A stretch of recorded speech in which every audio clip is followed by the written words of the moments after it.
السلام عليكم الزول بون سوار. عيدكم مبروك، ربي يعطيكم الخير والهنا، وإن شاء الله يعمر قلوبكم بالمحبة والحب للآخرين والأخوة مع بعضنا البعض والتضامن مع اللي مظلومين ومع اللي حزنين ومع اللي محقورين، ونوليو إن شاء الله هك ما نخليو حتى واحد يفرقنا. ما كانش بين جزائري جزائريين واحد اخر الفرق، ما نخليو هما درك راهم الشيء اللي يديروه انهم يقسموا ما بيناتنا ويزرعوا الكراهيه والحقد. احنا اللي ضد احنا، وهذه ما لازمش تكون. نغلبوهم بالحب وبالتضامن وبكل ما هو نبيل وكل ما هو عالي وكل ما هو جميل.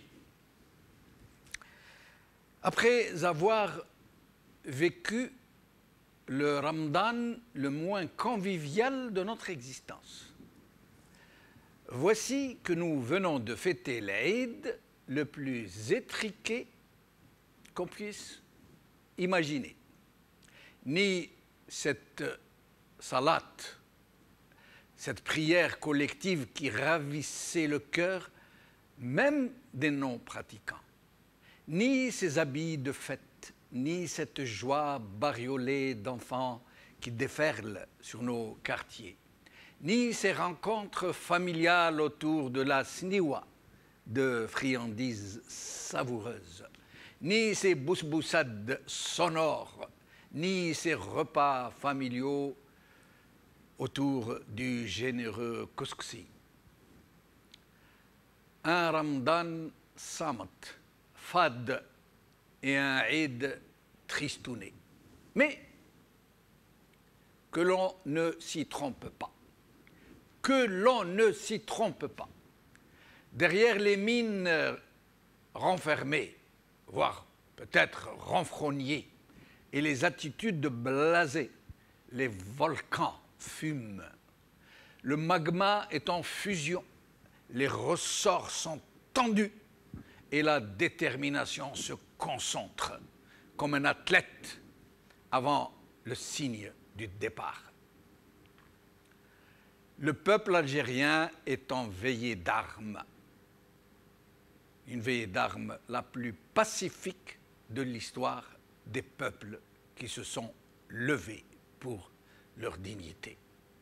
Le peuple algérien sait que son destin est à la croisée des chemins, que le Hirak est à la porte du destin et que c'est lui, le peuple algérien, qui jouera pour cette fois le premier rôle pour la première fois depuis son indépendance confisquée. Il n'est plus le spectateur passif de sa propre mise à mort. Le peuple algérien sait qu'il s'est éveillé à son destin, qu'il s'est retrouvé, qu'il est redevenu ce peuple beau et fier qui a reconquis sa liberté de haute lutte. Le peuple algérien peut sembler un peu assommé, un peu désorienté, parce que le Hirak est venu, parce que le Corona est venu sauver le régime in extremis au moment où il allait s'effondrer de tout son long. Le Corona a été comme le gong qui a sauvé le boxeur défaillant du chaos final. Mais ceux qui ignorent tout cela, Baltajia et Doubeb, qui croient le moment enfin revenu de se remettre au service de leur maître, et que jamais, jamais, le peuple algérien n'a été aussi fort que depuis qu'il est confiné. Un peu comme ce coureur de fond qui ralentit son allure avant le sprint final. Le fléau n'a pas affaibli le Hirak. Il l'a laissé respirer. Il l'a incité à la réflexion, à la concentration, à la méditation. Le peuple algérien est en mode veille pour la lutte finale, celle qui lui fera recouvrer sa dignité bafouée, celle qui fera éclore le succulent fruit de la liberté. Et cela, le régime l'a très bien compris.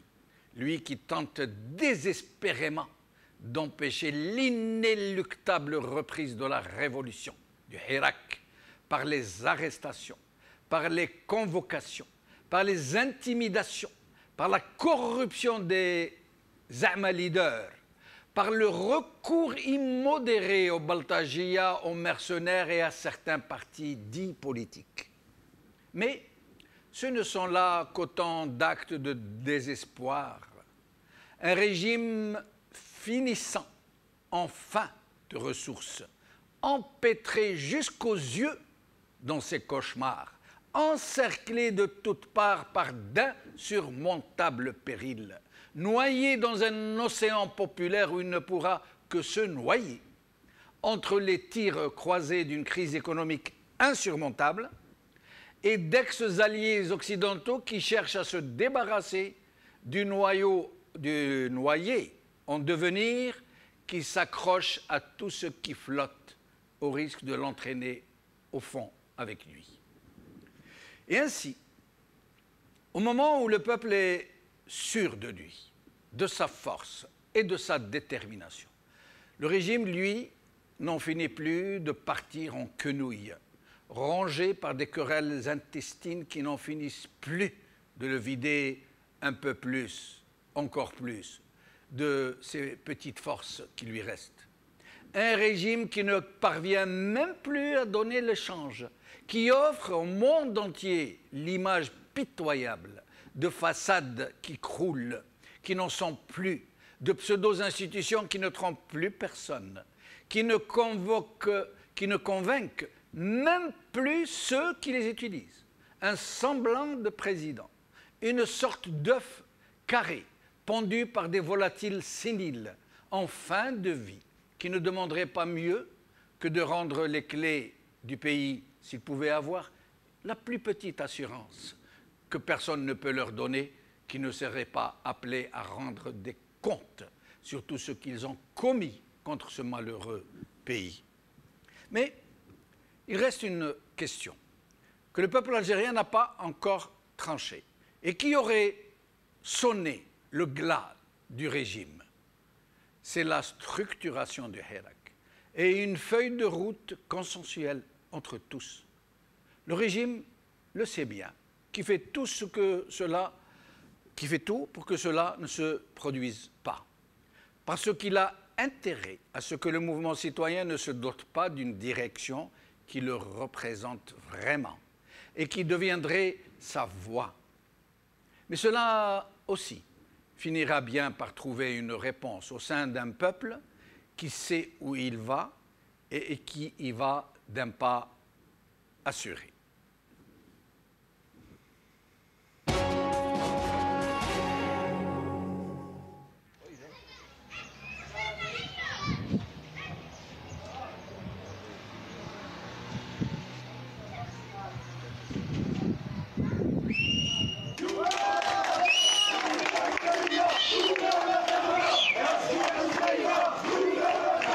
يسقط النظام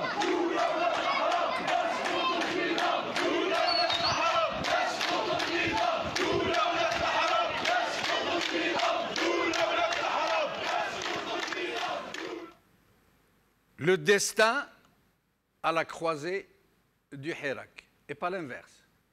Et c'est le titre de notre émission d'aujourd'hui. Pour en parler, nous allons recevoir Abdouhab Zaatri, ex-enseignant à l'Université de Constantine, Amira Bouraoui, médecin militante politique, Messoud Leftissi, ex-détenu militant politique, Badreddin Gerfa, cadre du FIS, Zoubida Assoul, avocate, présidente de l'UCP, qui ne nous rejoindra qu'à 19h. Vous venez de voir des images de Bni Wartilan ou de Ath Wartilan aujourd'hui. Et nous allons vous montrer d'autres images, celle de Kharrata qui est toujours à l'avant-garde, comme d'habitude. Puis après, nous demanderons à nos invités de nous dire ce qu'ils en pensent. Les images de Beni Ouartilan, le deuxième, si je ne m'abuse, d'hier. Les images d'hier, si je ne m'abuse. Oui. D'aujourd'hui, pardon. Nous allons les voir. Kharata.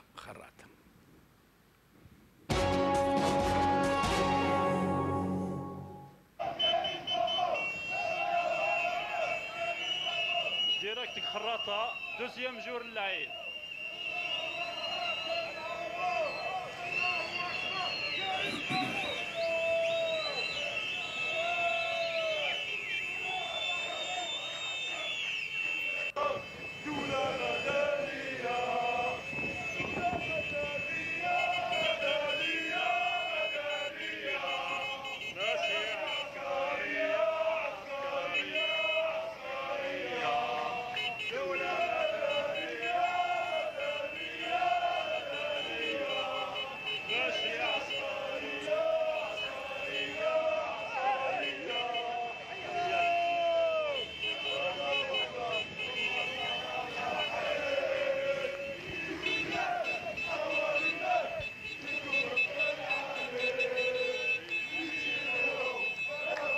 Alors, nous allons faire d'abord un petit tour de micro pour tous nos invités qui sont avec nous.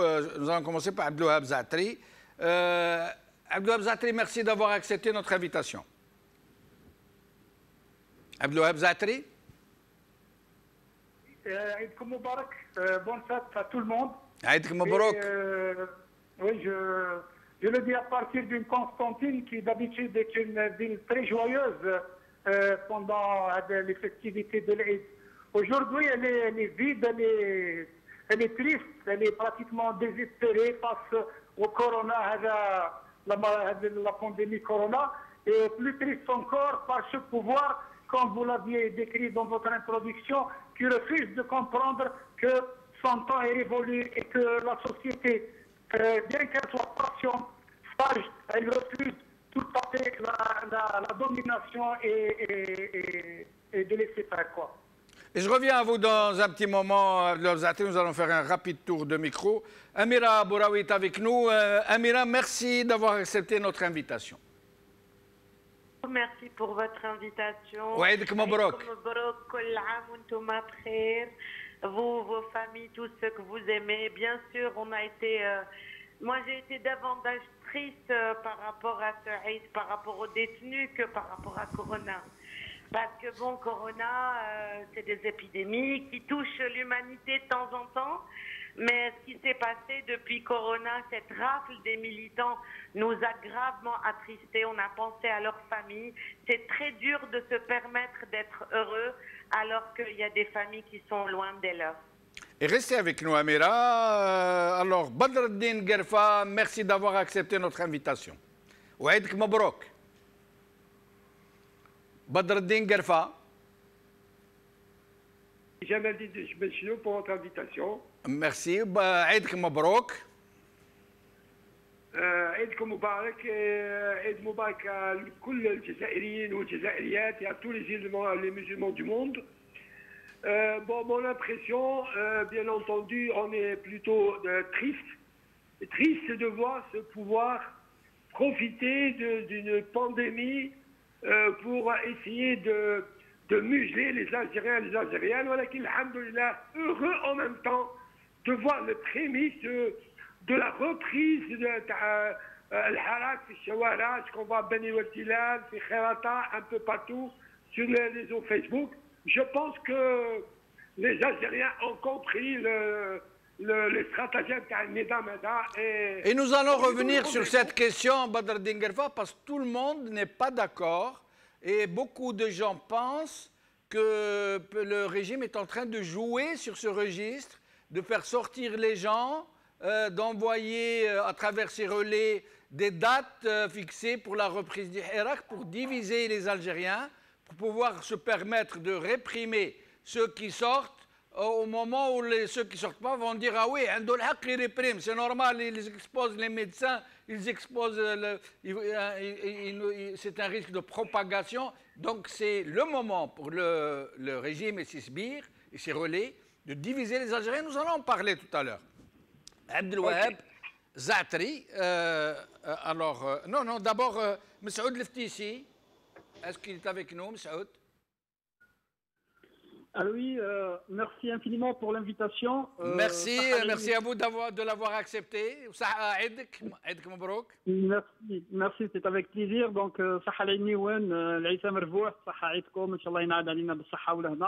et je souhaite à toutes les Algériennes et les Algériens bonne fête de l'Aïd.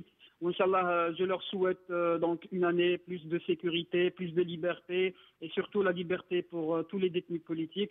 Inch'Allah, une Algérie meilleure, une Algérie plurielle, une Algérie de droit, Inch'Allah.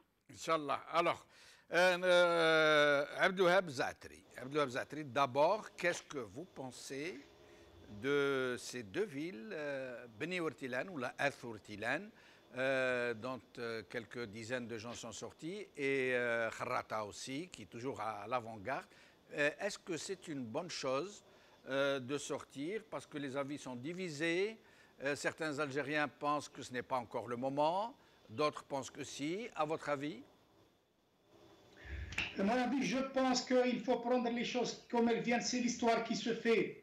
Dire à ces gens-là de sortir ou de ne pas sortir, ça n'a pas vraiment d'importance. Le vrai problème, c'est que ces gens sont sortis comme on est sorti le 22 février 2018 pour protester contre ce régime.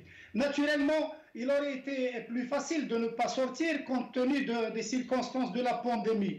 Mais comme ce régime ne veut rien comprendre, comme il continue de menacer les gens, de les mettre en prison, de les mener au jugement, donc les gens ne peuvent pas supporter d'être pris comme des moutons. Oui, mais peut-être, Abdelwahab, peut-être qu'il est en train de le provoquer justement, la sortie des gens, parce qu'il sait que tous les Algériens ne sont pas d'accord sur cette question, que beaucoup pensent que ce n'est pas encore le moment.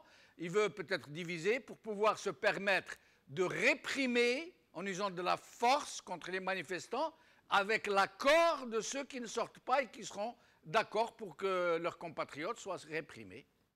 Non, sans doute que ce pouvoir, il a une constance, c'est qu'il fait feu de tout bois, il exploite toute situation en sa faveur et en défaveur du Hirak. Donc ces gens-là, je pense sérieusement qu'ils sont sortis par eux-mêmes pour protester, parce que tu es tranquille chez toi, dans des circonstances de corona, et on t'envoie une invitation ou une convocation pour aller vers la prison, pour te menacer, pour te faire peur. Donc les gens sont déjà en prison. L'époque de Bouteflika, sur 20 ans, n'a pas mis autant de personnes en prison que cette période d'une année, depuis que cette protestation collective, ce Hirak est venu. Donc les gens protestent. C'est très étrange, hein? C'est très étrange ce que vous êtes en train de nous dire, que beaucoup d'Algériens sont en train de dire, que ce régime est pire que celui de Bouteflika, ce régime que Gaïd Saleh nous a offert sur un plateau, malgré nous, Bessif Alena, enfin, quand je dis Gaïd Saleh, c'est tout l'état-major, et que les Algériens sont arrivés à dire, comme ce que vous êtes en train de dire, c'est incroyable. Tout ça pour ça. Eh bien oui, l'interprétation, c'est que du temps de Bouteflika, tout était sous contrôle, il y avait de l'argent, il y avait de quoi payer, disons, la tranquillité de ce régime, il y avait de quoi corrompre beaucoup de citoyens, mais après cela, après le Hirak, et plus encore pendant les dernières années Bouteflika, on pensait que jamais cette société algérienne ne sortirait ensemble sur toutes les dimensions de ce gigantesque pays pour protester et refuser à l'unanimité ce régime pourri. Donc, ils ont été surpris. Le Hirak a réussi à les diviser, à créer des dissensions entre eux. Ils se sont mis les uns les autres en prison. Et pas mal d'entre eux ont fui vers l'étranger. Donc, ils sont en crise permanente à l'intérieur même du régime pourri qu'ils constituent. Et donc, maintenant, ils savent que leur temps est fini, que les citoyens algériens à l'unanimité le refusent. Qu'est-ce qu'ils font? Ils font feu, comme je l'ai déjà dit, de tout bois. Ils essaient de briser le Hirak de toute façon, par tous les moyens, et restez avec nous, Abdelwahab Zaatri. Amira Bouraoui, votre avis sur cette question? de ces Algériens qui sont en train de manifester leur impatience, ils veulent en découdre avec ce régime, ressortir, reprendre les manifestations au moment où d'autres disent non, ce n'est pas le moment, il y a encore trop de risques, l'épidémie n'a pas été réduite, il y a un risque de propagation. Amira, votre avis? Alors, mon avis, vous savez, Kharrata, c'est toute une histoire. Hein. Kharrata, ces jeunes-là sont sortis avant qu'on ne sorte, nous, à Alger, le 22 février. Le 16, Kharrata, ils sont sortis le 16 février. Ils sont sortis le 16, oui. Oui. Et ils nous ont donné aussi tout le souffle du courage et ils nous ont fait penser à Steve Gelma Kharrata de mai 45. Ils ont fait remonter toute cette envie des Algériens, effectivement, d'en découdre, oui. Et puis, qui c'est qui a arrêté les manifestations? Bon, le Hirak ne s'est pas arrêté, hein. Il n'y a qu'à voir comment le Hirak, intellectuellement, il a travaillé pendant tout le mois de Ramadan, pendant les mois du confinement, plus qu'il n'avait bossé quand il sortait dans la rue. Il a travaillé à travers la page des étudiants, la page des étudiants libres algériens qui ont invité énormément de personnalités. Il a travaillé à travers, c'est-à-dire intellectuellement, il était très présent, le Hirak, mais il n'était pas présent physiquement dans la rue. Donc le Hirak ne s'est jamais arrêté. Par contre, les manifestations ont été suspendues, mais elles ont été suspendues par qui? Les manifestations quand le Premier ministre Jarrad disait « Ah non, moi je suis pas contre que vous sortiez dans la rue ». Le même jour, les médecins du Hirak disaient « Non, non, non, nous, s'il y a un risque, on ne sort plus ». C'est-à-dire, c'est vraiment un mouvement de conscience et de conscientisation. Et ce sont les médecins du Hirak qui ont suspendu et qui ont fait appel aux étudiants pour que le mardi d'après, ils disent non, il n'y a plus de sortie, on va attendre pour voir. Maintenant, je comprends l'impatience des gens qui sortent parce que on voit bien que le régime a profité de coronavirus pour ramasser de plus en plus des centaines de militants sont en prison aujourd'hui. Et puis, on voit bien aussi que l'Algérie n'a pas été touchée comme l'Europe, l'Afrique n'a pas été en général autant touchée que l'Europe par rapport à coronavirus. Donc il y a, vous savez, il y a des pays en Europe qui sortent déjà manifester. Par exemple, la Grèce et l'Espagne, ils sortent avec des mesures de distanciation. Je comprends cette impatience. Il faut juste prendre ces dispositions, mettre des masques et ressortir dans la rue pour sortir nos frères qui sont injustement en prison. Restez avec nous, Amira Bouraoui. Alors, Badreddine Guerfa, et votre avis sur cette question de ces Algériens qui sont en train de manifester leur impatience, qui veulent sortir et qui ont commencé à sortir, notamment à Beni Ourtilan et à Kharrata? D'abord, le corona, je tiens à dire que, par exemple, là où je vis moi-même, le confinement, je ne l'ai pas vu. J'ai vu des policiers, يقولوا الحوانت افتحوا البيبان كي تشوفونا هبطوا les rideaux. Donc, j'ai vu des centaines et des milliers de jeunes femmes et hommes et enfants acheter des habits. Il y avait absolument. J'ai vu les marchés معمرين الناس.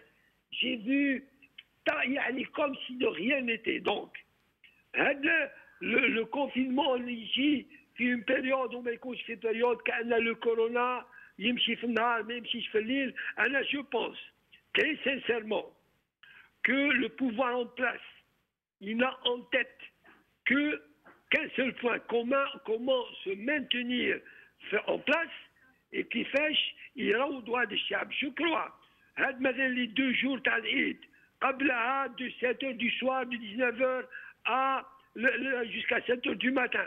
Tout ça, c'est comme une pâte, comme l'agine. Ils sont en train, ils raoutent au Chab Jazairi et ils sont en train d'étudier à travers les réseaux, les renseignements, si le peuple algérien accepte ce que les directives du pouvoir.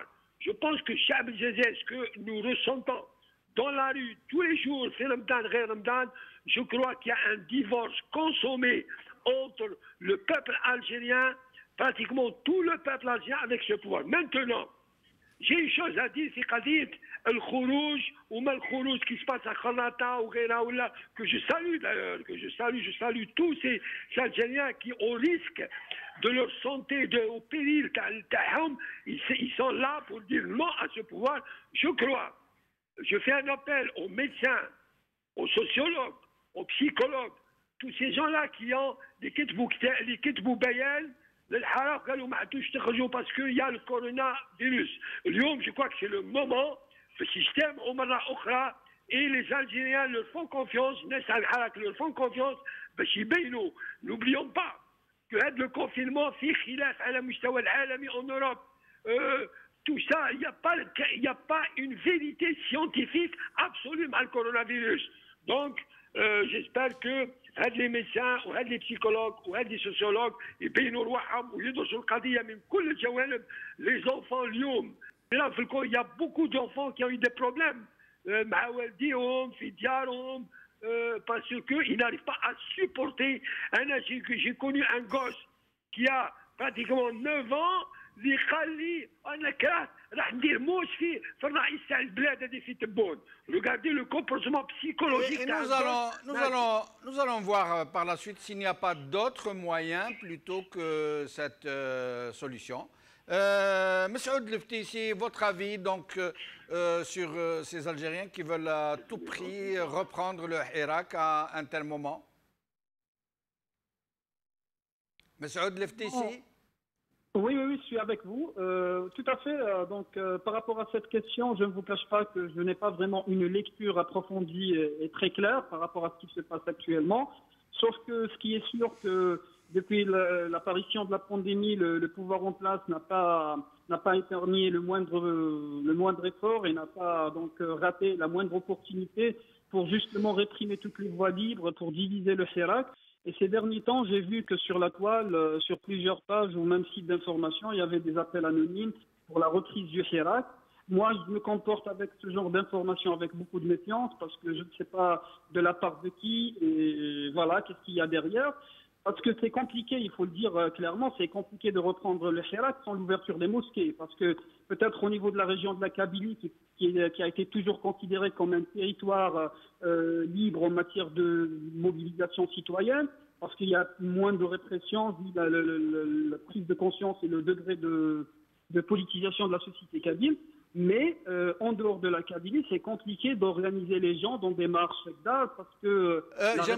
J'aimerais juste expliciter un peu ce que vous êtes en train de dire pour ceux de nos téléspectateurs qui ne connaissent pas très bien la conjoncture et le contexte. Ça veut dire que d'habitude, les gens sortaient le vendredi, juste après la prière.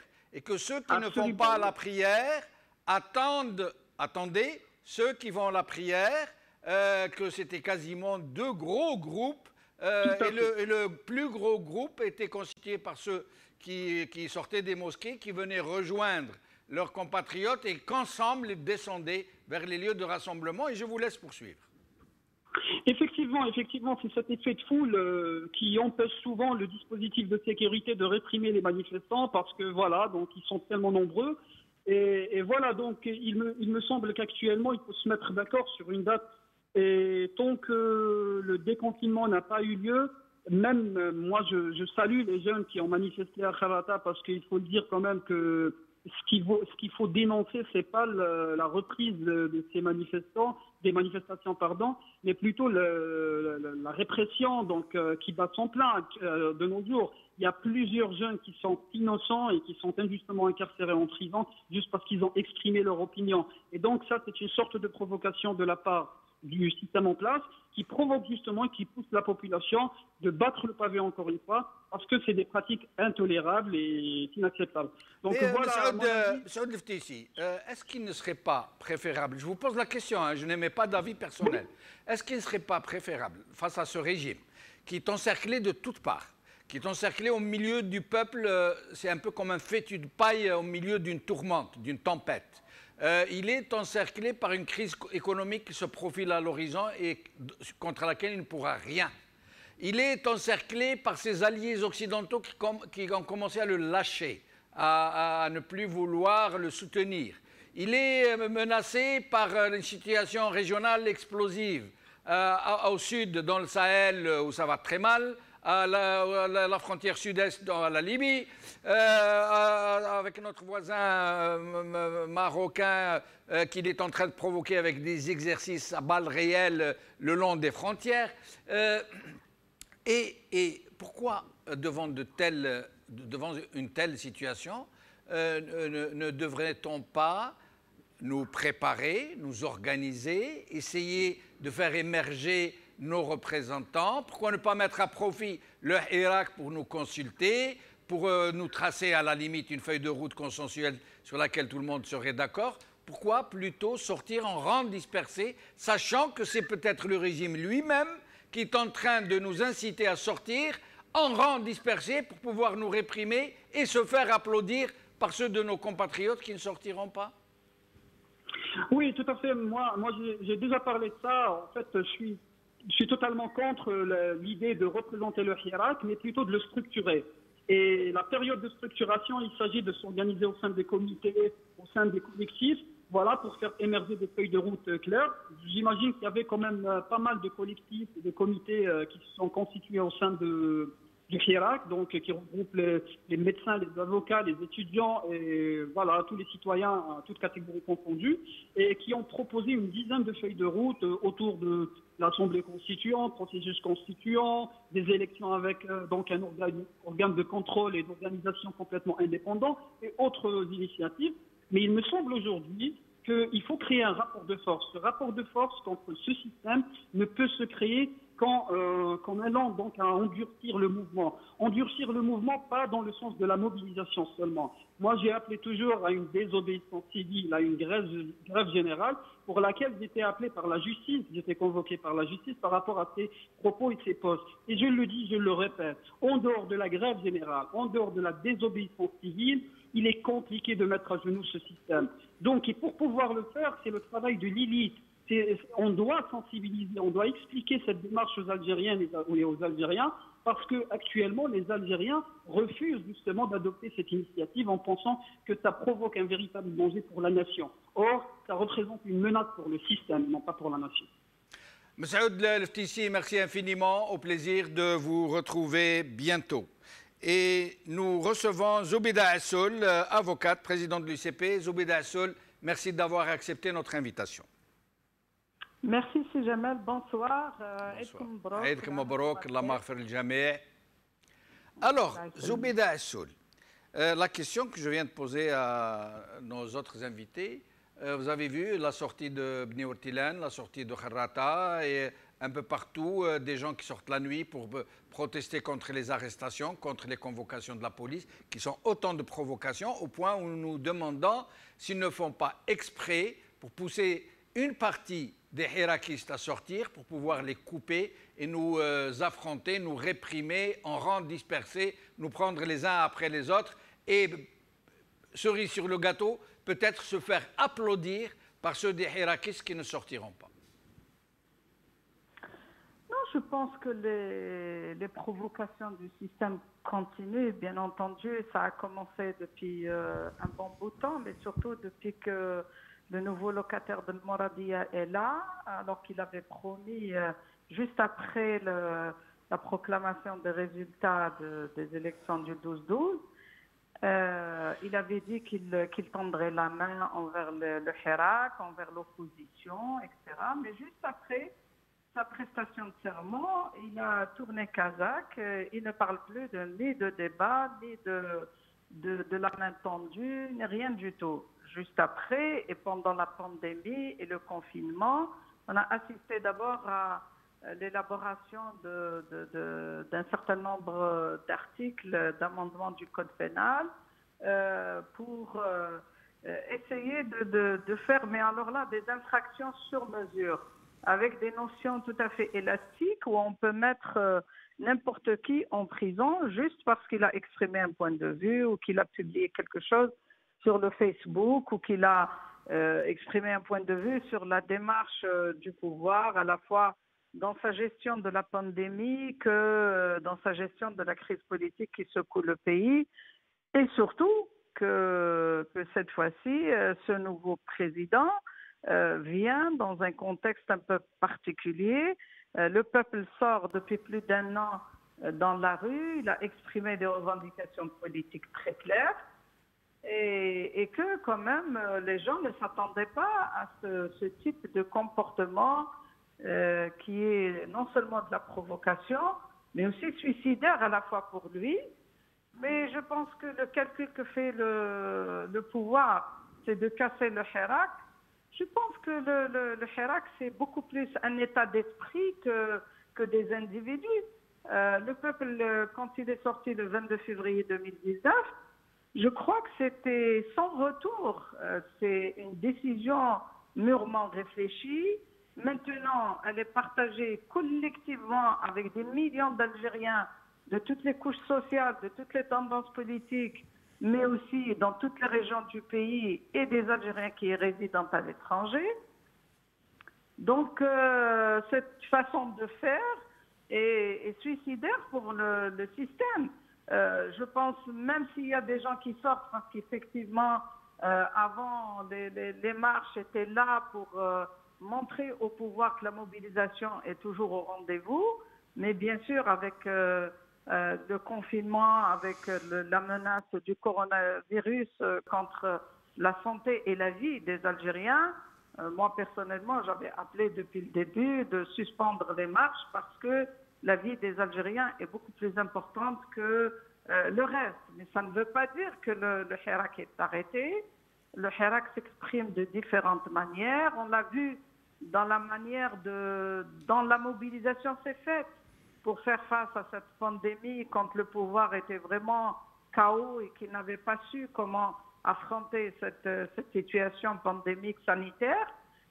Donc on a vu que les gens du Hirak se sont mobilisés d'une manière très différente d'une région à une autre, mais aussi le travail continue parce que mais justement, Zoubeda, les gens travaillent, les gens réfléchissent, les gens échangent à travers même les moyens de la communication parce que, à défaut de se rencontrer physiquement, mais la mobilisation continue dans toutes les régions. Oui, mais justement, Zoubeda Assoul, justement,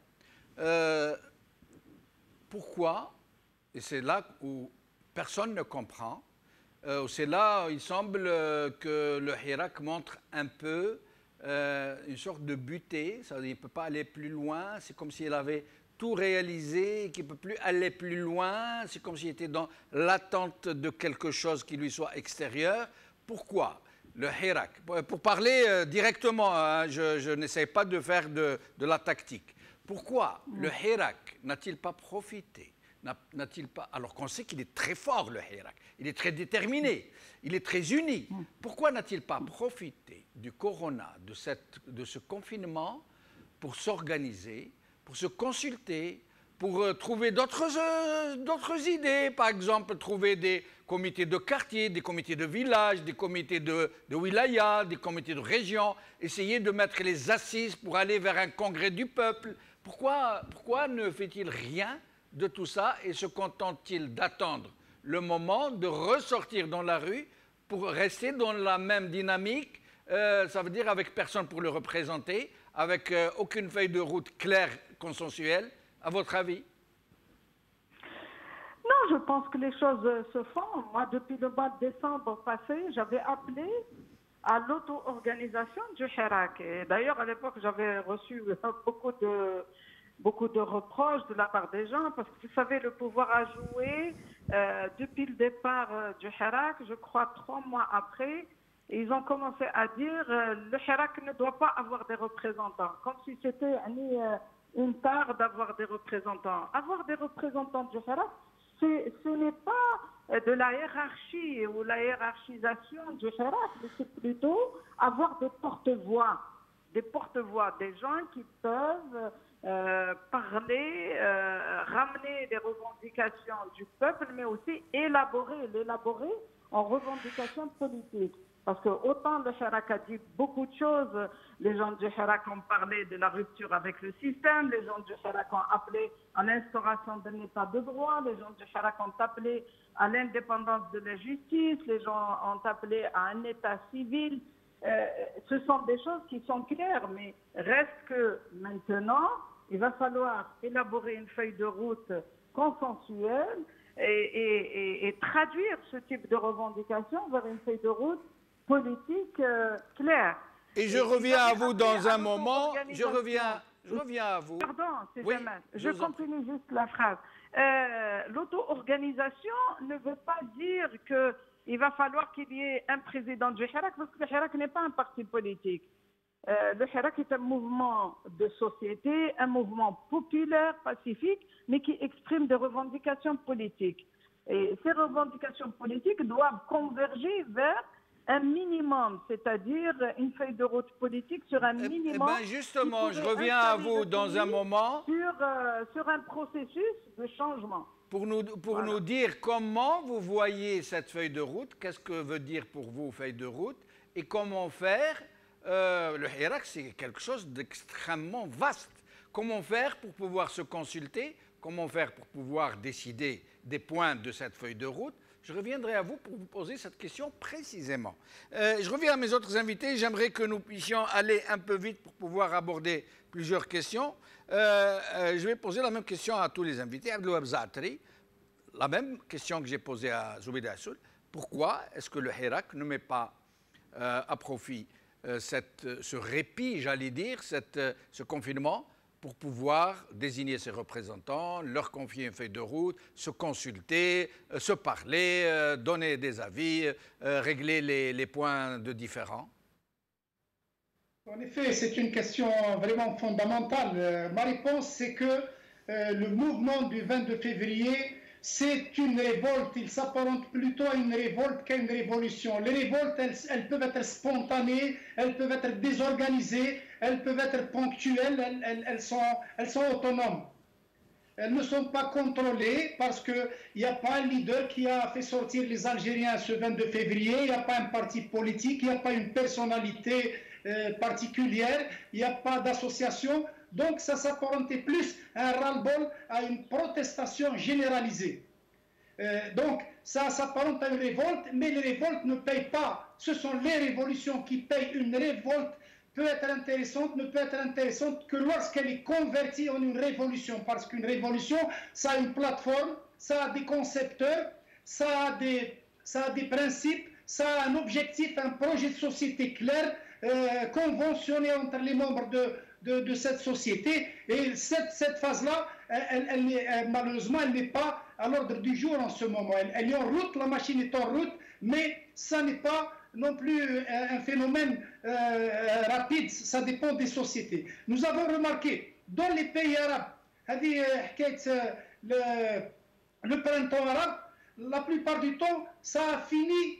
Ça n'a jamais été bien organisé, c'était des protestations, les frustrations sociales, la pauvreté, la misère, le chômage ont poussé les citoyens à protester, mais ils ne pouvaient pas s'organiser puisque les régimes en place qui les contrôlaient ne permettaient aucune forme d'organisation ou de quelque forme qu'elle soit. Donc c'était des mouvements spontanés et en général elles se sont mal terminées. C'était le pouvoir les a exploités, il a divisé les sociétés, il a fait intervenir des forces parfois extérieures et les sociétés arabo-musulmanes se sont déchiquetées. Nous avons la Libye à côté, nous avons l'Égypte, nous avons l'Irak et l'Akhir. Mais Abdelwahab Zaatri, les Hirakistes, la plupart des Hirakistes, quand vous leur posez la question, ils vous disent pourquoi nos revendications, nos aspirations sont claires. C'est Madaniya Machi Askaria, un processus constituant, une transition dans laquelle l'ancien part, le nouveau arrive, et tous les gens de l'ancien régime partent. Pourquoi voudriez-vous qu'on ait des gens pour l'exprimer? On ne peut pas l'exprimer plus clairement. Alors que d'autres disent, non, ça nous gêne. Par rapport à l'international, par exemple, le régime est en train de diffuser le discours comme quoi, avec qui vous voulez que je parle? Vous me demandez de parler avec des gens, ce sont des millions de gens qui sortent, qui disent n'importe quoi, avec qui vous voulez que je sorte? Alors que le régime lui-même empêche toute émergence de vrais représentants. La question est là. Est-ce qu'il faut laisser émerger ou faire en sorte de faire émerger des représentants? Et si oui, comment? Il est nécessaire, il est absolument nécessaire que la société s'organise, parce que vouloir changer le pays, vouloir changer le pouvoir, vouloir changer les figures dont on aura le bol au pouvoir, ça reste un souhait. Maintenant, il faut implanter le changement soi-même. Il faut que le citoyen soit responsable et prenne en charge son avenir par lui-même. Et ça, c'est la transformation qui va de la protestation à la révolution. La révolution, c'est un phénomène organisé avec une plateforme. Il faut, par exemple, au lieu de suivre ces histoires que nous raconte ce président Tebboune, il faut plutôt réfléchir et sortir une plateforme, une convention de vivre ensemble qui soit issue des hiérarchistes eux-mêmes, donc de la société civile qui est en train de protester. Donc, faire une plateforme, soi-même, faire un projet de société, l'écrire, l'identifier. Donc, il faut vraiment intervenir dans le processus pour pouvoir faire les changements. Mais comment, Abdel Zatri? Comment?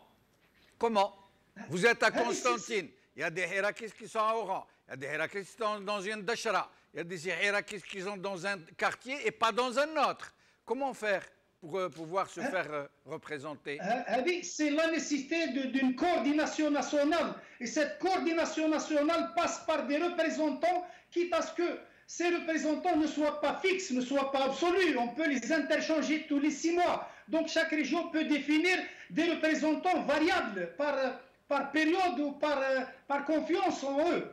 Les Algériens, généralement, ils ont peur de 2 choses. Ils ont peur que le pouvoir les réprime quand ils montrent leur face comme représentants. De 2, les gens ne se font plus confiance comme avant parce qu'ils ont vu l'expérience de ceux qui ont fait de la politique devant nous. La majorité, 90%, c'est des opportunistes. Ils critiquent, mais une fois absorbés par le pouvoir, ils deviennent comme le ministre de la religion. Et les partis politiques, est-ce qu'ils pourraient représenter une alternative? Les partis politiques dits de l'opposition?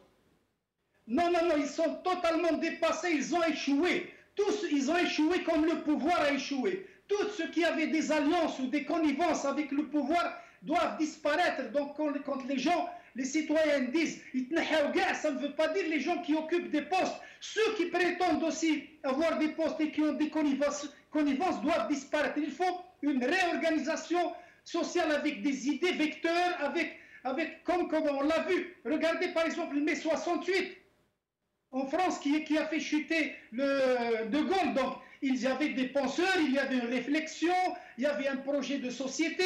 Les Russes, les bolcheviks, partout dans le monde où il y a une réflexion, il y a une révolution. On ne peut pas partir d'une révolte et faire le changement. Le changement peut aller vers le chaos ou les catastrophes comme dans les pays arabes. Si on veut un vrai changement, il faut convertir la révolte en une révolution. Et les révolutions sont soutenues par des idées, par des projets, par des plateformes, une convention de coexistence pacifique entre tous les citoyens. Et restez avec nous, Abdelwahab Zatri. Badreddine Guerfa, même question. Comment faire pour s'organiser? D'abord, est-ce que vous êtes d'accord sur ce principe de l'organisation? Si oui, comment faire? Est-ce que les partis politiques dits de l'opposition peuvent représenter les aspirations et les revendications populaires? Est-ce qu'il faut désigner de nouveaux représentants? Si oui, comment? De quelle manière? Écoutez, si Jamaldine, moi je vais être clair et sans détour. Je crois que la Thawra Silmiya أسقطت كثير من الأمور. أولا أسقطت المجتمع المدني الكاذب. المجتمع المدني اللي أسوه الجهات الأمنية والبوفوار etc. il n'existe plus. عند الشعب اليوم راه في pas mal de choses, il n'arrive pas à lever le petit doigt. هذه واحدة. اثنين أسقطت la pseudo-élite politique تاع الأحزاب dans sa grande majorité, pour ne pas dire tous les partis. الشعب ما عادش من بهم. دونك ثالثا لا مان بتروليير اللي كان يستعملها النظام pour corrompre les Algériens ما بقاتش. دونك اليوم وصلنا لهذا لو فاس ا فاس اليوم تاع الجزائريين مع لو بوفوار ريال. باسكو كذلك ان اوتر بوان لا ريفولوسيون باسيفيك هذه اسقطت الواجهه المدنيه. الواجهه المدنيه اللي كان دائما la vitrine اللي يديرها النظام depuis 62 حتى اليوم كي جابوا تبون pour les Algériens ceux qui commandent ils sont ailleurs ce n'est ni تبون ni جراد ni cela. Donc هذه l'équation اليوم قدامنا la carte كي نقولوا une cartographie تاعنا قدامنا هذا الشيء اليوم. Pourquoi on ne doit pas se précipiter? Je dois rappeler à vous et aux Algériens et les Algériens qui nous écoutent que la révolution algérienne en 54, le Mebded, elle n'était pratiquement pas organisée. Ce n'est que le congrès de la Soumam qui a véritablement organisé la révolution algérienne. Oui, mais il y avait des revendications claires, il y avait une lutte armée, il y avait des chefs de la révolution, il y avait un discours clair, des revendications claires. Ce n'est pas comme le Hirak, où il n'y a quasiment pas de représentants, où il n'y a quasiment pas de feuille de route claire, où il y a des points selon des régions et d'autres, même si les principales revendications sont très clairement exprimées. Écoutez, si Jamaldine, je crois à la clarté de revendication. الحركة دي elle يعني ما كانش فيها حتى نقطة سوداء. شوف الحراك ضرب في الموقع الصحيح اللي هذا الموقع اللي قال عليه لونسيان شيف تاع القائد كان قايد صالح اللي قال عليه شعار خبيث وهو مدنية ماشي عسكرية. Exactement. Le peuple algérien a compris d'une façon يعني irréversible que le mushkila تاع le pouvoir تاع الpolitique تاع la gouvernance du pays c'est qu'il y a un certain nombre d'officiers supérieurs qui font toute la salade et la marmelade et qui هما اللي يتحكموا في الاقتصاد في الاجتماع في السياسه الدبلوماسيه. Donc je crois هذه la première revendication qui est très importante هذه واحده. Et puis les Algériens sont clairs يقول لك نبنيو دولة لما قالوا بلادنا ونديروا راينا سي كلير سي اون ريفونديكاسيون كلير pour un processus Assemblée constituante, processus constituant. C'était clair. Ils n'ont pas besoin de Badreddine ou de Madame Zabida Assoul ou la reine. Donc, d'après vous, la feuille de route est déjà exprimée et on n'a pas besoin de représentants. Non, c'est pas ce que je veux dire. Je veux dire que la feuille de route, elle est claire. Et de l'autre côté, le régime, même si à l'intérieur il est aux abois, la face des Ouattara, il est en train de barrer les chemins ici et là, بالقوانين الردعية باختطاف المناضلين بتخويف المناضلين à tout moment. Donc, il faut, la révolution, elle s'est inscrite dans la durée. Dans la durée, alhamdoulilah, je vois la révolution algérienne qui a duré 7 ans, il y a eu des hauts, il y a eu des bas, mais fini, il y a eu ce qu'il y a eu, il y a eu l'indépendance. Bien qu'elle ait été confisquée, mais il y a eu l'indépendance. Lyon aussi, on n'est pas pressé. Je pense que le peuple algérien n'est pas pressé. Et le pouvoir, il est dans son petit coin. La crise économique, le corona, le manque de confiance, le Hara qui est là, qui est toujours là, Facebook, je crois que s'organiser, se structurer, ça va venir. Mais il ne faut pas se presser. Crois-moi, si jamais le dis. Oui, mais comme vous dites, il ne faut pas se presser. Le régime, lui, en attendant, il ne dort pas sur ses deux oreilles. Hein. Il est en train de tout faire pour saper le Hirak, pour semer le doute en son sein, pour recruter de nouveaux Baltagis, de nouveaux Badoubeb, pour semer la zizanie entre les régions. Le régime ne dort pas. Et ce qu'il fait commence à donner des fruits vénéneux. Il ne donne rien du tout, c'est Jamaldine, Wallah, il ne donne rien du tout. C'est vrai, sauf le virage historique, il y a eu des moments, les nations, les peuples, où quand le virage historique, donc c'est question de temps. الحركة دي a permis aux gens de se connaître. Croyez-vous que les Algériens sont dupes, que les harakistes sont dupes? عارفين الناس وشاك ولاية الناس اللي يبرزوا موجودين مي ما يحبش يمد هاد الناس يبرزوا كوم سا يمدهم من النظام دخل من الحبس. Restez avec nous, Badreddine Guerfa. Amira Bouraoui, même question. Est-ce que nous devons attendre que les choses se fassent d'elles-mêmes? Est-ce qu'il faut aller vers une organisation? Est-ce qu'il faut essayer de désigner des représentants? Si oui, comment? De quelle manière? et quoi faire en fait. Moi, j'estime que ceux qui ne voient pas que le Hirak a déjà ses représentants doivent vraiment être aveugles. Hein.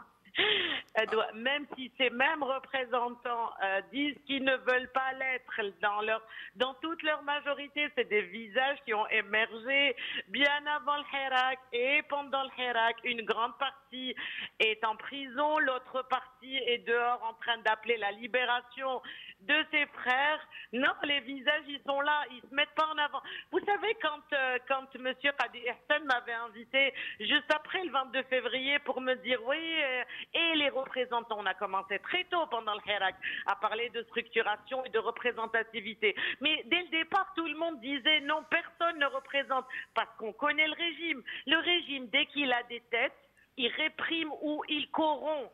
On le connaît. Il réprime et ou il corrompt. Et c'est mieux quand il arrive à la répression. Parce que là, ça veut dire que c'est des gens qui ont résisté. Mais il arrive aussi parfois à corrompre.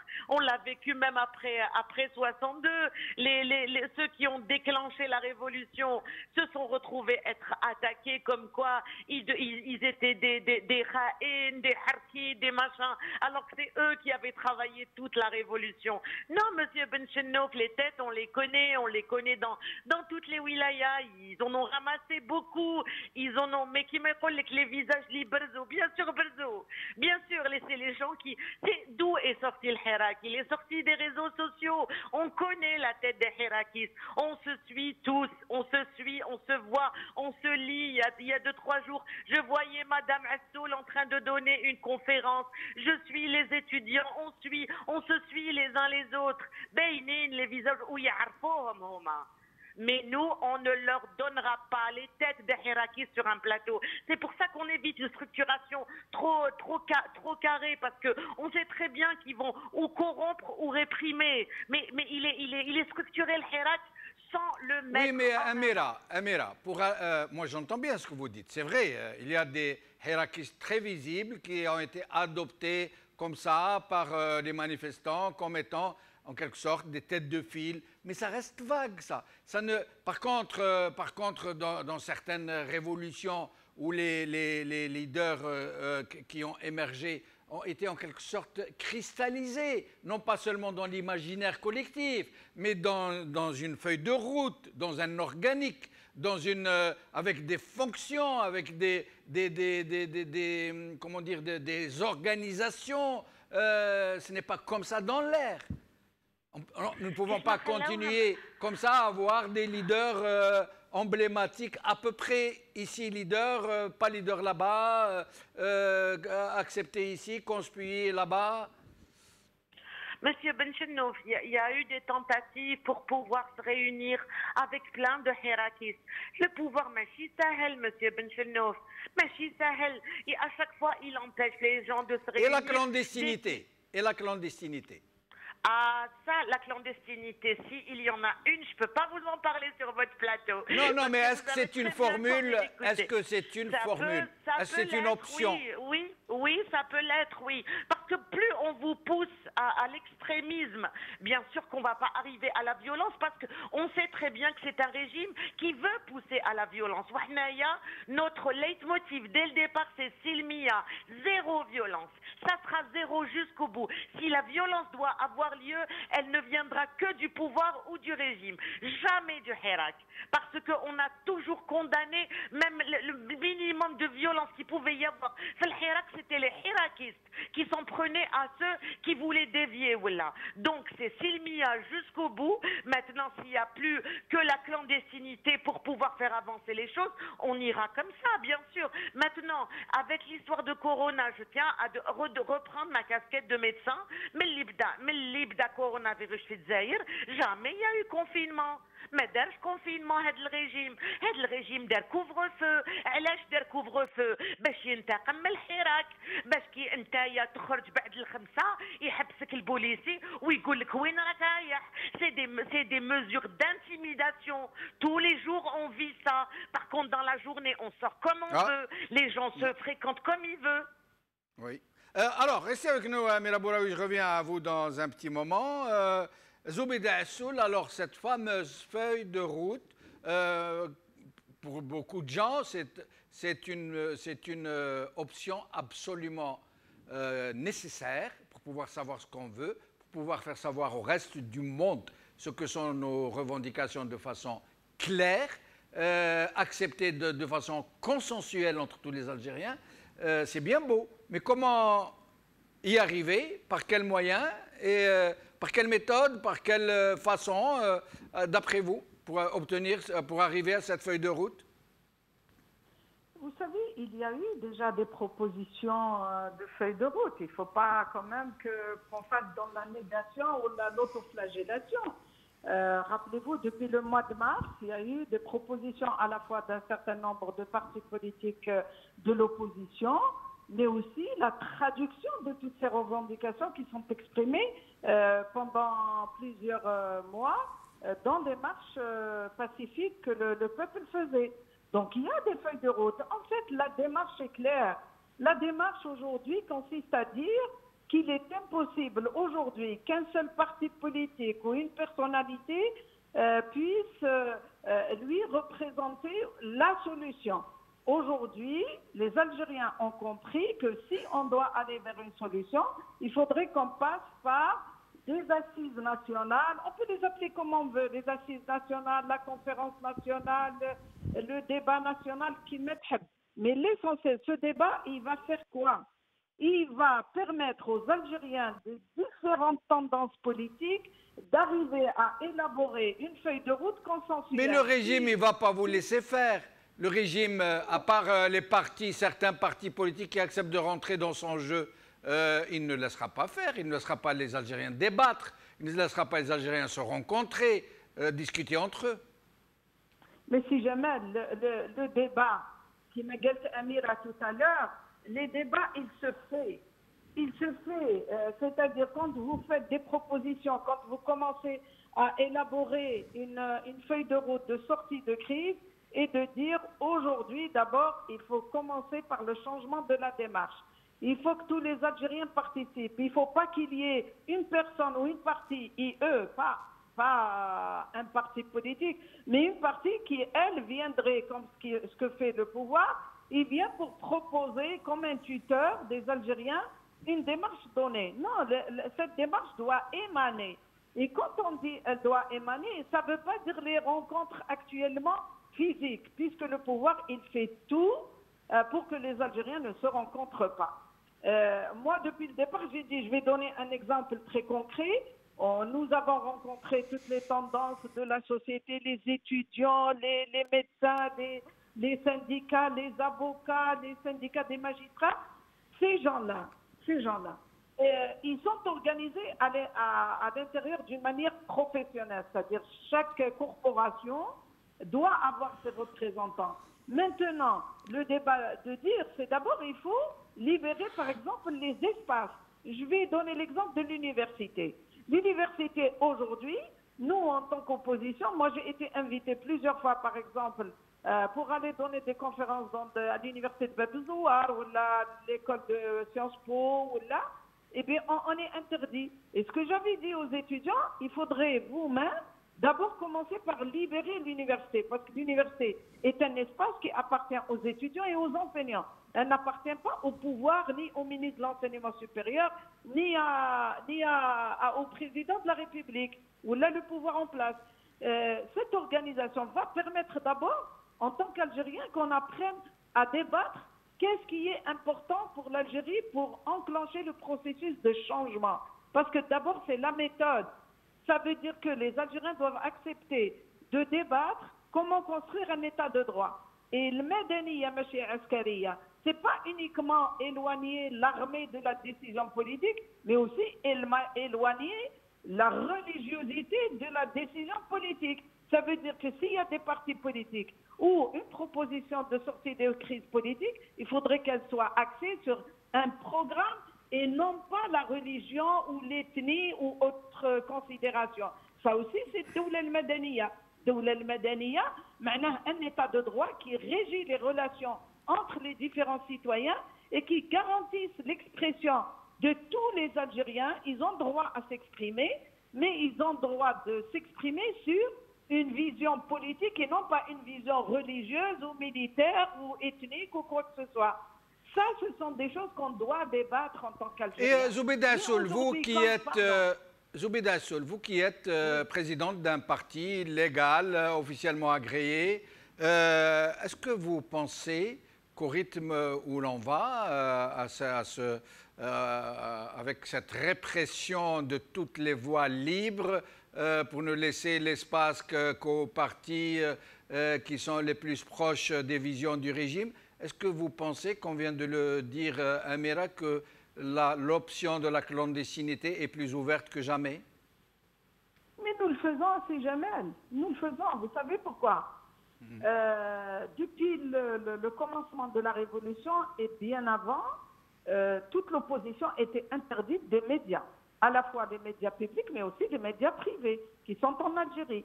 Votre chaîne nous a, Aouras, mais qui était le Magharibiya avant, nous était ouverte à toutes les tendances. On venait en tant qu'Algériens, on s'exprimait, on débattait quelle est la bonne démarche. Aujourd'hui, devant cette situation de pandémie, les gens le font à travers les réseaux sociaux. Nous faisons des conférences dans des régions où on peut faire des conférences physiquement. Moi, je me rappelle, pendant toute l'année du Hirak, Ramadan passé, moi, j'ai fait énormément de cafés littéraires de 22h jusqu'à 3h du matin dans la région de Kabylie, à Abjaya, à Tizi Ouzou, à Sidi Ish, à Aqbou, à Aouqas. En tant qu'Algériens, on se rencontrait.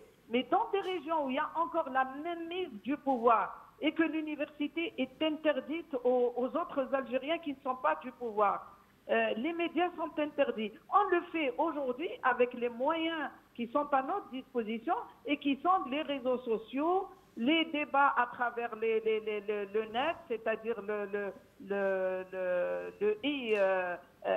e-conférence, à travers l'Internet. On rencontre notre diaspora, on fait des débats sur la Constitution, donc le travail se fait. Et restez avec nous, Zoubeda Assoul, un dernier tour de micro. Chaque invité va avoir à peu près 2 minutes pour nous dire ce qu'il pense de la situation et surtout des perspectives. Qu'est-ce qui va se passer? Abdelouahab Zatri. Oui, Jamel, pour moi, l'analyse est très claire. Il y a 2 voies. D'une révolte qui persiste à rester une révolte et qui n'arrive pas à se convertir en révolution. Les résultats, surtout dans les pays arabo-musulmans, sont clairs. C'est le chaos ou la catastrophe. Les modèles sont devant nous. La Libye, l'Égypte, probablement, elles nous ressemblent beaucoup par les intentions de notre régime. Nous pouvons rechuter dans un régime à l'égyptienne. Maintenant, si l'intelligence des sociétés humaines a surpassé leurs conditions, leurs peurs, les pressions nationales et internationales qui sont au-dessus de leur tête, c'est d'arriver à convertir justement ces révoltes en révolution. Et là, il y a vraiment de l'espoir. Et là, les représentants sont nécessaires, mais ne doivent pas rester les mêmes. Celui qui a peur d'être représentant n'a qu'à rester chez lui. Si Ben Mehdi ou Hendi ou Mandela avaient peur d'être mis en prison, bon, ils pouvaient rester chez eux, c'est tout. Maintenant, ceux qui disent si on montre des têtes, ils vont nous les appeler. Une vraie révolution, tu as 100 têtes, il y en aura 100 000. Le risque n'est pas là. Le risque, c'est de rester figé et de sortir dans la rue sans pouvoir modifier intelligemment son destin. Donc, il faut des représentants, il faut une coordination nationale. Lyon, cette histoire de Kharrata, on va vous dire plein de trucs pour... alors que si on avait une coordination nationale, on aurait pu sortir dans tout le territoire national en prenant des précautions, même avec ce corona. Par exemple, 100 de personnes dans chaque wilaya aurait été plus impressionnant que 1000 ou 100 000 dans une petite région. Donc, il y a beaucoup de travail à faire pour aller vers la représentativité d'abord. Donc, la coordination et bâtir une plateforme et un vrai projet palpable et pas des idées vagues, on veut le changement, la justice et n'importe quoi. Merci, Abdelouahab Zatri. Amira Bouraoui, 2 minutes. Amira? Est-ce qu'Amira est avec nous? Amira? Amira Bouraoui? On essaye de la retrouver pour le mot de la fin. Badreddin Gerfa? Badreddin Gerfa? Oui. Alors, 2 minutes pour le mot de la fin. Qu'est-ce que vous pensez de tout ça? Quelles sont les perspectives d'après vous? كما نقولوا في العاميه اللي قرصوا الحنش يبقى يتخيل. Les Algériens, cette question de représentation غادي يخاف منها بزاف ولكن je pense qu'il faut نعاود ونقول الريجيم هذا انا جو vous promets الايام بيناتنا معايا وهم هاربين والشعب وراهم. لماذا؟ ils n'ont rien en main ما عندهم والو. ils n'ont rien absolument rien du tout. C'est comme قاعدين يلعبوا comme une partie de poker mais avec une paire à 7 كيما يقول لك ما كان والو. Oui. Badreddin Gerfa, on l'a perdu. On a perdu Amira Bouraoui et il nous reste Zoubida Assoul. Zoubida Assoul, en 2 minutes, ce que vous pensez donc de tout ça et surtout les perspectives selon vous. Non, moi je pense que les perspectives ne peuvent être que bonnes et positives. Le Hirak, qui m'a dit, va continuer. Les idées sont de plus en plus claires. La décantation aussi se fait et ça c'est tout à fait normal. Maintenant, quelle est la forme, comment? Je pense qu'il faut donner le temps aux Algériens, mais aussi il faut faire confiance à ce peuple. Si on va dire comme le pouvoir, le peuple hada mosh qader ou le peuple hada, est-ce qu'il va continuer ou est-ce qu'on va le corrompre ou est-ce que le système va récupérer? Je pense que ça veut dire qu'on est dans la même démarche que le pouvoir. Non, il faut faire confiance. Je crois que les Algériens qui sont sortis sont très conscients de l'enjeu. Aujourd'hui, c'est le devenir de l'Algérie et de tout un peuple. Et je pense que les choses vont s'éclaircir au fur et à mesure. Dès que cette pandémie sera derrière nous, je pense que les choses vont se faire dans une logique positive et constructive pour le devenir du Hirak. Merci Zoubida Assoul. Amira Bouraoui que nous avons retrouvé. Amira, 2 minutes pour le mot de la fin. Qu'est-ce que vous en pensez et les perspectives? Je suis très, très, très optimiste par rapport à tout ce que j'ai pu voir ces dernières semaines, c'est-à-dire que dès que les manifestations ont été suspendues pour des raisons sanitaires, et là, elles vont être probablement bientôt levées, c'est-à-dire qu'on demande aux Algériens des sujets âgés et ceux qui ont des maladies chroniques de ne pas sortir, et ceux qui sortent et qui vivent avec des malades chroniques et des sujets âgés de se mettre à distance de ces sujets-là. Par contre, on voit bien qu'ailleurs dans les autres pays, ils déconfinent malgré, c'est-à-dire ils apprennent le virus. Ce virus ne partira pas tout de suite. On va vivre avec pendant très longtemps et on ne peut pas suspendre la vie à cause d'un virus parce que des virus, on en a côtoyé plein et des bactéries également. Parenthèse fermée concernant la médecine. Par contre, j'estime que pendant des semaines, j'ai vu des débats sur les réseaux sociaux très intéressants de plein de monde, de Monsieur Nasser Djabi, de Maher Zarabia, de figures de Hirak, de Madame Assoul, des jeunes de Fatiha Ghazi. J'ai vu quelque chose de magnifique se faire. On donne le temps à ce que ça mûrisse. Et puis il y a des gens aussi qui travaillent. Vous me parlez de clandestinité. Il y a aussi des maquillages clandestinité. Tout à l'heure, par exemple, Bachir Darraïs, le réalisateur de Ben Mhidi, a envie de lancer une télévision comme ça. Aoures ne restera pas orpheline et qu'on aura une autre télé où on pourra parler. J'espère que les Algériens de la diaspora vont soutenir pour pouvoir réaliser cette télévision. Il y a des gens, tout à l'heure, Monsieur Bourga m'envoie ses vœux et on est en contact. On est en contact avec Boumela, avec tous les militants qu'on connaît et puis tout le monde est en train de travailler. Et tout ça va aboutir à ce que réclame le Hirak depuis un an et ce que réclament les Algériens depuis plus de 60 ans.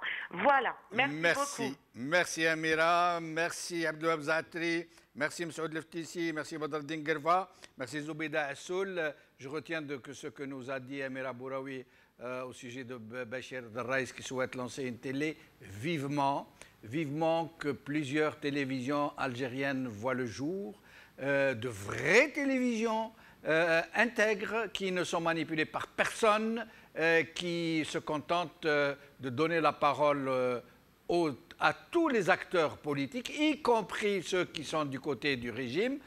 J'en profite justement, parce que dans une récente réunion de rédaction, on nous a demandé de façon claire d'insister même auprès de tous ceux qui soutiennent le régime, y compris de tous ceux qui sont dans le régime, de venir sur Oras TV s'exprimer en direct et librement. Je rappelle que nos émissions sont des émissions en direct, ça veut dire qu'on ne peut rien faire. S'ils viennent pour dire des choses, ils les diront, et que nous ne les couperons pas, et quand on rediffuse la vidéo, on ne coupe pas les passages comme font certaines télévisions, que vous connaissez très bien. Et je dis aussi qu'on reconnaît le maçon au pied du mur. Au pied du mur. Vous connaissez les chaînes et d'autres. Nous avons été au Maghrébia. Maintenant, nous sommes sur Oras TV.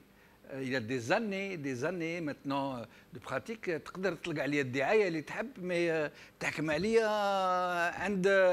عند الحيط تطلع عوج ولا تطلع دروا باسكو واحد اللي يكذب عامين ثلاثة ما ينجمش يكذب 8 سنين. هذه هي. نشكركم ونذكركم خوتي في حاجة مهمة جدا. دابور سلمية دائما. ثانية خاوة. ثالثة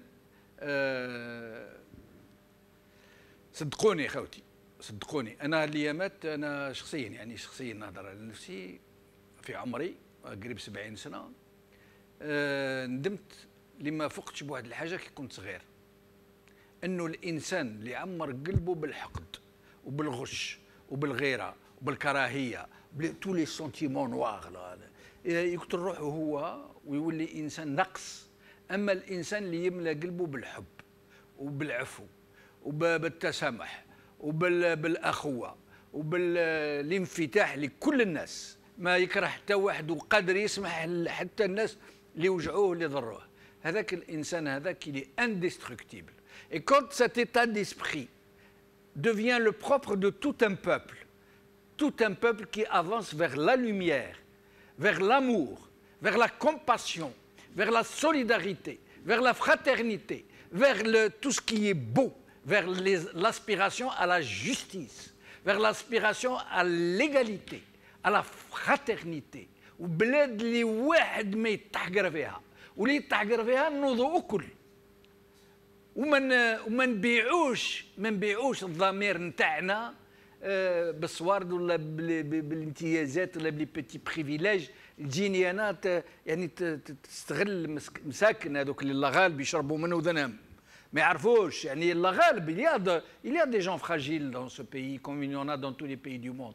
تجي تهفهم نون سيرمون ما قريتهمش، نون سيرمون ما قريتش ولادهم، نون سيرمون عزلتهم، نون سيرمون حرمتهم من الخيرات اللي تحت ترابهم باش تاكلهم انت وصحابك والشركه نتاعك، وتزيد تطلق لي البلطجيه نتاعك والكذابه نتاعك والبيتبول نتاعك يجيو يسبوا الرجال والنساء الاحرار ويجيو يكذبوا يرجعوا لك فلان اللي نقض الجمهوريه. وين نقض الجمهوريه؟ وسراق كذاب قتال ما نقض ما والو، ما دار والو، دار الا الشر وغير الكحله من التوت.